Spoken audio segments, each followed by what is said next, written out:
Bonjour à tous, bienvenue dans cette nouvelle vidéo d'analyse de marché sur les crypto-monnaies. Alors il n'y a pas eu de vidéo ces dernières semaines car comme vous l'avez constaté, il n'y avait pas grand chose à faire sur le Bitcoin et les autres crypto-monnaies.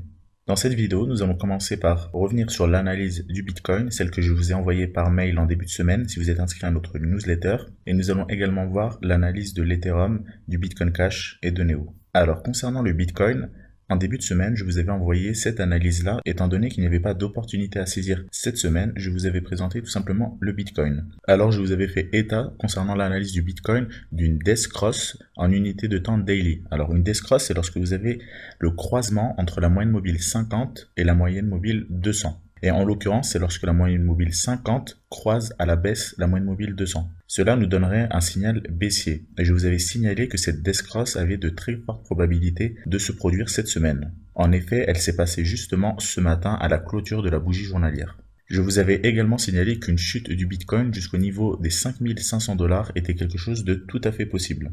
Alors nous allons tout de suite passer sur le graphique pour voir ce qu'il en est.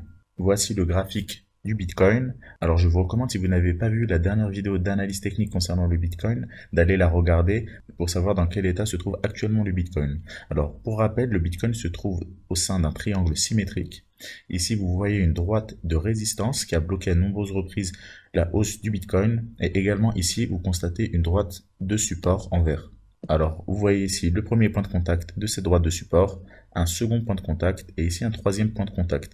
Et nous avons eu une violente baisse ici à la cassure de cette droite de support.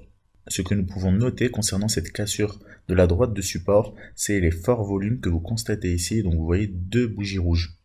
Donc le signal est bien un signal qui est validé. De plus, concernant les moyennes mobiles, vous constatez ici ce matin qu'il y a eu un croisement des deux moyennes mobiles, donc une Death Cross. Et une Death Cross annonce une forte chute des crypto-monnaies. Donc vous pouvez également observer cela si vous allez regarder un peu l'historique du Bitcoin. Par exemple, en 2014, où nous avons eu une Death Cross qui a conduit à l'éclatement de la bulle. Donc actuellement, le Bitcoin est en train de continuer sa chute. Vous constatez qu'il a rebondi sur le niveau des 6600 $, qui correspondait ici à un léger niveau de support. Néanmoins, suite à la cassure de cette droite de support, la probabilité que Bitcoin rejoigne le prochain niveau de support situé sur les 5500 $ est forte. Vous voyez ici 3 points de contact sur ce niveau-là. Pour les prochains jours, le scénario à privilégier concernant le Bitcoin est donc un scénario baissier. En unité de temps H4, vous pouvez peaufiner un petit peu plus l'analyse. Donc nous resterons dans un scénario baissier sur le Bitcoin tant que cette droite de résistance ne sera pas cassée. Passons à présent à l'analyse de l'Ethereum. Alors concernant l'analyse de l'Ethereum, il se trouve toujours sous cette droite de résistance avec 4 points de contact. Nous n'avons toujours pas eu le croisement des deux moyennes mobiles. Néanmoins, le niveau symbolique des 400 $ de l'Ethereum vient d'être cassé à la baisse cette semaine. Vous constatez que ce niveau a été très travaillé une première fois ici, une seconde fois au mois d'août, et puis ici nous avons eu une cassure juste avant d'avoir eu un pullback sur ce niveau-là. Ce niveau-là a donc été cassé cette semaine, et là vous constatez que nous sommes en train d'effectuer un pullback. Justement, le Bitcoin se trouve à 401 $. Le scénario à privilégier concernant l'Ethereum est le même que celui concernant le Bitcoin, c'est-à-dire une baisse jusqu'à un premier objectif situé sur les 315 $, puis un second sur les 275 $. Cette cassure du niveau des 400 $ a d'autant plus d'importance étant donné que le volume sur la bougie de cassure est élevé par rapport au précédent volume. Nous allons peaufiner notre analyse en allant sur l'unité de temps H4. Alors en unité de temps H4, on constate que l'Ethereum a eu une Death Cross à ce niveau-là. Et donc vous voyez que depuis ce croisement de la moyenne mobile 50 avec la moyenne mobile 200, l'Ethereum ne fait que chuter. Vous aviez également ici eu un signal fort de rejet, c'est lorsque vous avez deux moyennes mobiles qui se rapprochent au point de se croiser, mais que vous obtenez un signal baissier juste avant. Donc ici nous avons eu un signal baissier juste avant un potentiel croisement des deux moyennes mobiles, et cela donne encore plus de force au signal baissier. Depuis, l'Ethereum n'a fait que chuter et se trouve toujours sous sa moyenne mobile 200 qui ici a bien fait résistance au prix. Également, vous constatez que l'Ethereum restera en tendance baissière tant qu'il ne franchira pas cette droite de résistance en rouge. Donc il peut potentiellement faire un pullback sur le niveau des 430-435 $, qui serait un excellent point de short. Ce qu'il faut observer concernant l'Ethereum, ce sont des figures comme il l'a fait précédemment en unité de temps H4, des figures comme ça de triangle avec des cassures à la baisse. Donc là, vous en avez une première. Ici, vous avez à nouveau un autre triangle avec une cassure à la baisse, puis un troisième triangle ici avec une cassure à la baisse, et puis ici un quatrième. Donc le scénario idéal pour entrer à la baisse concernant l'Ethereum serait qu'il forme un nouveau triangle comme les précédents avec une cassure à la baisse qui nous donnerait un premier objectif sur les 315 $. Passons à présent à l'analyse concernant le Bitcoin Cash. Alors le Bitcoin Cash se trouvait au sein d'un triangle rectangle avec une zone de support à proximité des 900 $ et une zone de résistance sur les 1700 $. Le Bitcoin Cash se trouve également sous une droite de résistance comme la plupart des crypto-monnaies que nous étudions. Par exemple, vous l'avez vu avec le Bitcoin et l'Ethereum. Donc là, nous avions un premier point de contact, puis ici un second point de contact et ici un troisième point de contact. Cette semaine, nous avions eu la cassure de la zone de support sur les 900 $. Donc cette cassure à la baisse a d'autant plus d'importance étant donné que nous avions ici également une death cross en unité de temps daily sur le Bitcoin Cash. Alors je vous rappelle que la death cross c'est lorsque la moyenne mobile 50 croise à la baisse la moyenne mobile 200. Et cela a d'autant plus d'importance lorsque ça se produit sur des grandes unités de temps type daily ou bien H4. Donc là, il serait vraiment dangereux d'acheter du Bitcoin Cash actuellement étant donné que la tendance est fortement baissière.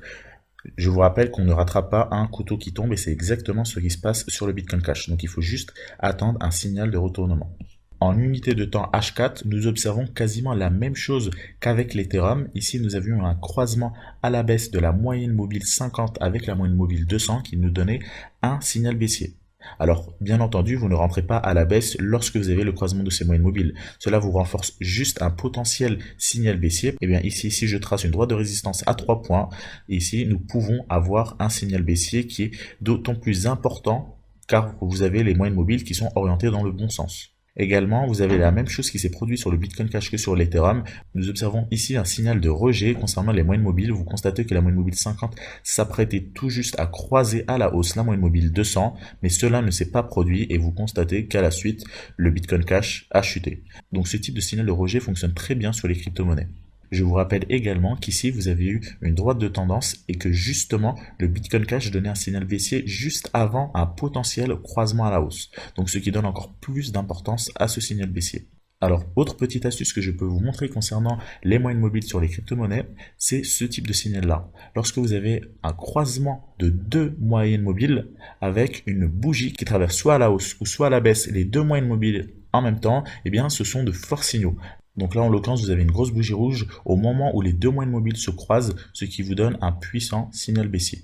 Alors pour conclure, la situation actuelle concernant Bitcoin Cash est très baissière. Il n'y a absolument aucune droite de tendance qu'on peut tracer. Donc il faut juste attendre que le cours se stabilise avant de rentrer potentiellement à l'achat ou à la vente. Enfin, nous allons conclure notre vidéo avec l'analyse de Neo. Alors, concernant l'analyse de Neo, nous n'avons pas suffisamment d'historique sur Binance pour observer la moyenne mobile 200.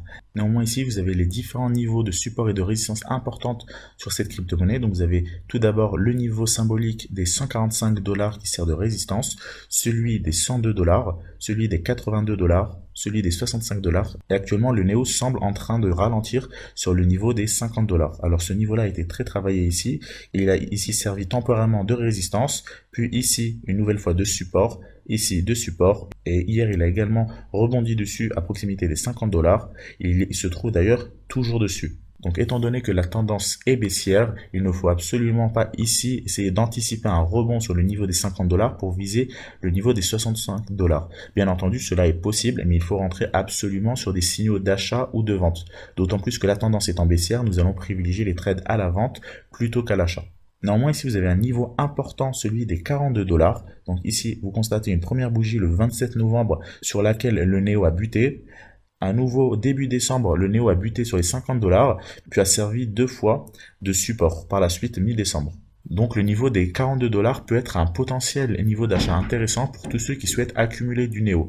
Donc nous allons essayer de chercher un signal d'achat à proximité des 42 $ concernant le Neo. Alors je tiens à préciser que lorsque je dis qu'on cherche un point d'achat à proximité des 42 $ concernant le Neo, ça ne veut absolument pas dire que lorsque le Neo se trouve sur les 42 $ qu'il faut l'acheter, étant donné que s'il descend de manière puissante jusqu'aux 35 $ par exemple, et qu'il continue à descendre, ce n'est absolument pas un signal d'achat. Ce que par contre je veux dire par signal d'achat à proximité des 42 $, c'est-à-dire une chute du Neo aux alentours des 35-40 $, puis une stabilisation vers ce niveau-là, et une éventuelle cassure à proximité des 42 $ ou bien des 40 $, en tout cas un peu plus bas que le niveau actuel du Neo. D'autant plus que, pour rappel, le Bitcoin est actuellement en tendance baissière, il nous a donné un fort signal baissier cette semaine, donc il serait vraiment pas intéressant d'acheter du Neo sur les 50 $.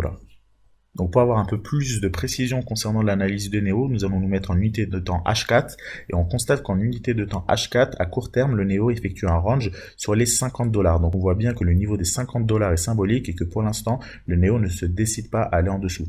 Une cassure de ce range à la baisse peut être un signal baissier. En revanche, on peut tenter un achat à court terme, ce qui est risqué étant donné la forte tendance baissière, mais on peut tenter un achat en cas de cassure de cette droite de résistance ici, pour viser le niveau des 63 $. Voilà, j'espère que cette vidéo d'analyse technique a pu vous aider, que vous avez pu apprendre des choses. Comme d'habitude, pensez à laisser un j'aime sous la vidéo. Quant à moi, je vous retrouve dans la prochaine vidéo d'analyse technique. Excellent week-end à tous, à bientôt.